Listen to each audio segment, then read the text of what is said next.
Good afternoon, Excellencies, dear colleagues. It's a great pleasure to welcome you all at this gathering of the Diplomatic Corps in New Delhi. Our meeting takes place as the Narendra Modi government completes 8 years in office. It also provides an occasion to reaffirm a return to normalcy after 2 difficult years of the COVID pandemic. Since you all live here, the scale and intensity of change that India has experienced in these 8 years is perhaps more evident than it may be to others more distant. I'm sure that each one of you, in your own way, has tried to absorb that and communicate that back home. It could be the COVID response that included building capacities from scratch, the massive vaccination campaign that overcame so many hurdles, the financial, digital, and communication transformation that has made direct benefits transfer possible, or indeed the enormity of the housing, electrification, water connection, and cooking gas access that have been delivered. Some of the empathy that you all feel was visible in the support expressed by your respective countries when we passed through the worst of the COVID last year. The COVID pandemic, however, has not been the only driver of a more volatile and uncertain world. No question, it has brought out the risks of the over-centralized model of globalization that was being followed. Consequently, it has encouraged the building of reliable and resilient supply chains. I'm sure that many of you have noted the government's initiative to promote manufacturing, facilitate services, and improve the ease of doing business. But if you were to extrapolate that further, the outlines of an emerging economic outlook would also become visible. Among its notable elements are FTAs that India has concluded recently, the negotiations underway with others that have picked up momentum, as well as the frameworks and initiatives to which we have now committed. Processes aside, our message is one of engaging the world intensively, obviously drawing benefits for our own people, but while also contributing in greater measure to global welfare, development, and security. I hope that you also share my belief that Indian foreign policy thinking is displaying greater conceptual and operational clarity. Whether it is explanation or communication, some of the contemporary catchphrases have been impactful in their public resonance. If you consider neighborhood first, for example, it is now clearly associated with a generous and non-reciprocal approach to our immediate proximity. We envisage India as a larger lifting tide for the entire region. Our investments in connectivity, expansion of contacts, and promotion of cooperation have also been noteworthy. Whether it was during COVID or the current economic challenges, India has gone the extra mile for its neighbors and will continue to do so. We have also articulated a sharp awareness of our extended neighborhood. It is expressed as an Act East policy, a Sagar outlook, a Gulf engagement, and a Central Asia initiative. In each case, whether it is leadership attention, diplomatic energies, practical projects, or shared activity, the record is one of higher commitment. India's diplomacy has also naturally focused on major powers, on key economic hubs, on significant energy sources, and on influential regional players. We have conducted that with open-mindedness and objectivity, practicing in foreign policy our maxim of Sabka Saath, Sabka Vikas, Sabka Vishwas. In seeking solutions to larger complicated issues, we believe in Sabka Prayas as well. Many of our engagements also reflect the importance we give to diplomacy for development, where foreign technology, capital, best practices, and collaborations are directly applied to accelerate our national growth, including through our flagship programs and initiatives.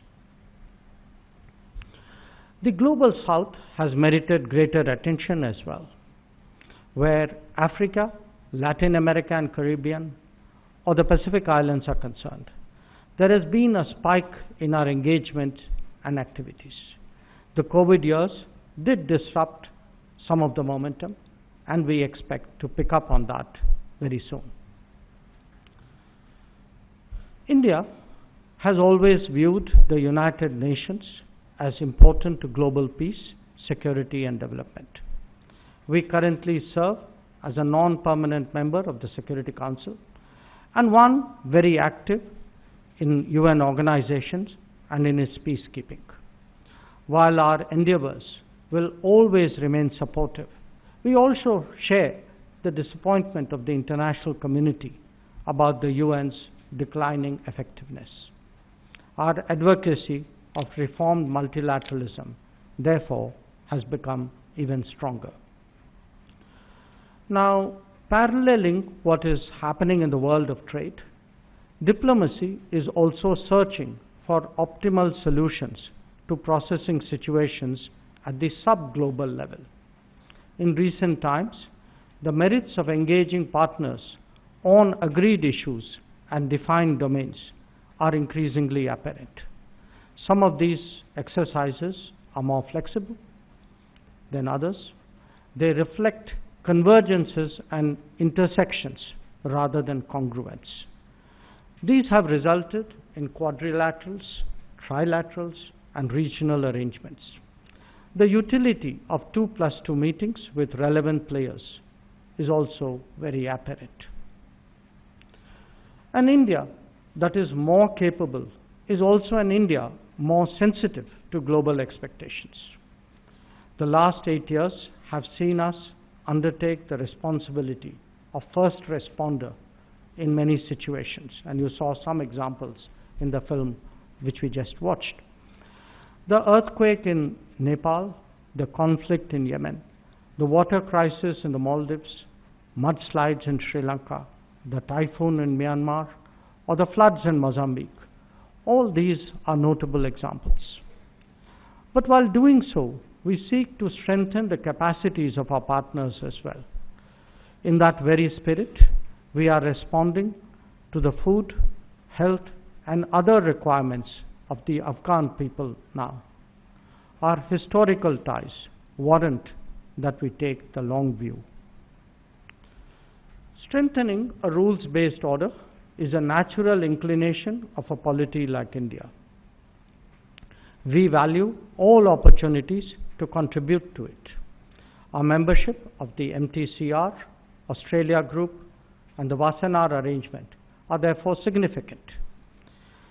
As a nation with a substantial nuclear industry, we also look forward to joining the Nuclear Suppliers Group, overcoming the political impediments that are against global interest.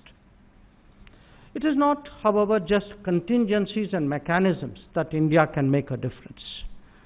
We are taking initiatives on global concerns that are truly consequential.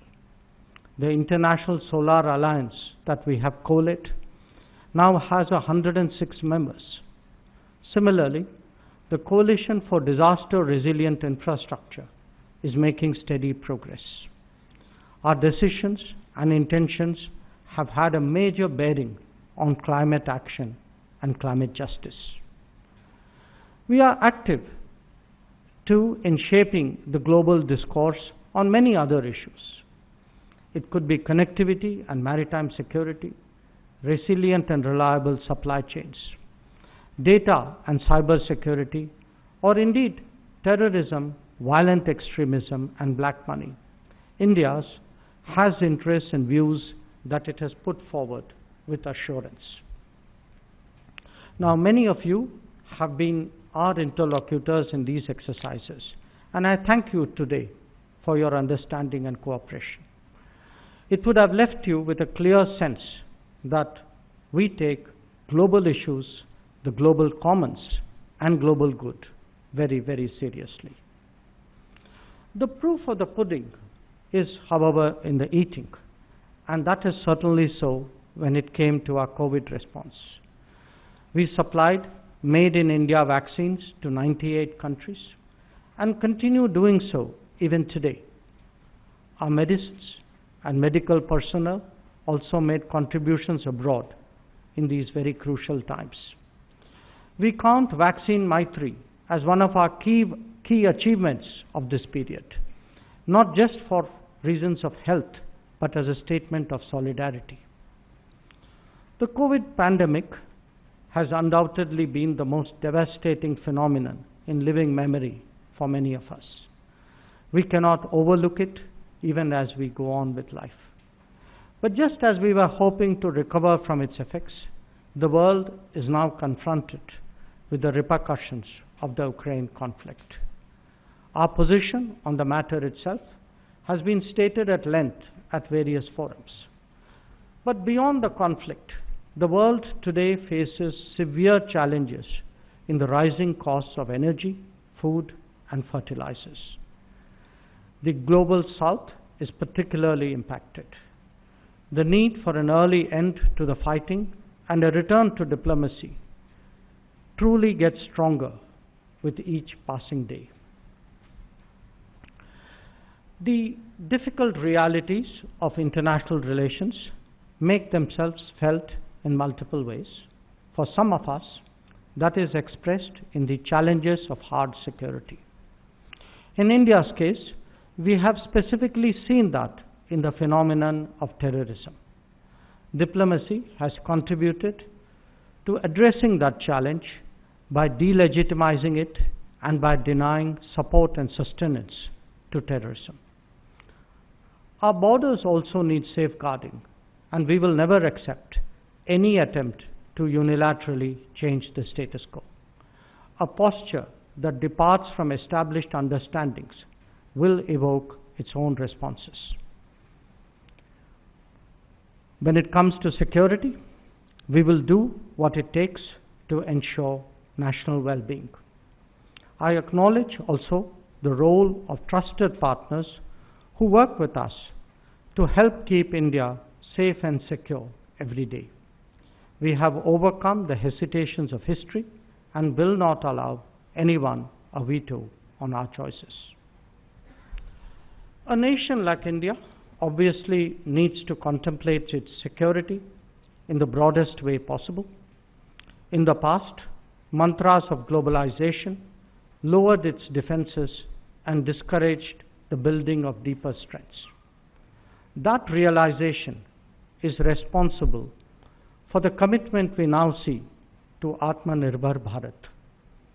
We certainly want to make in India, but we want to make with the world, and we want to make for the world. An economically stronger India expresses its deep belief of the world being a family through greater development partnerships. The last 8 years have witnessed a tripling of our lines of credit commitments over the previous 8-year period. The value of project completion also went up by 38%. Our neighborhood and our African partners were the main beneficiaries, even as we expanded projects into new areas. In the coming years, we intend to focus even more on green growth, on digital delivery, and on health capacities. An expanding engagement with the world encourages us to visualize it in an era of technology as a global workplace. Some of that comes in the form of development partnerships that I have spoken about, but we do perceive that a knowledge economy requires smooth flow of talent and skills.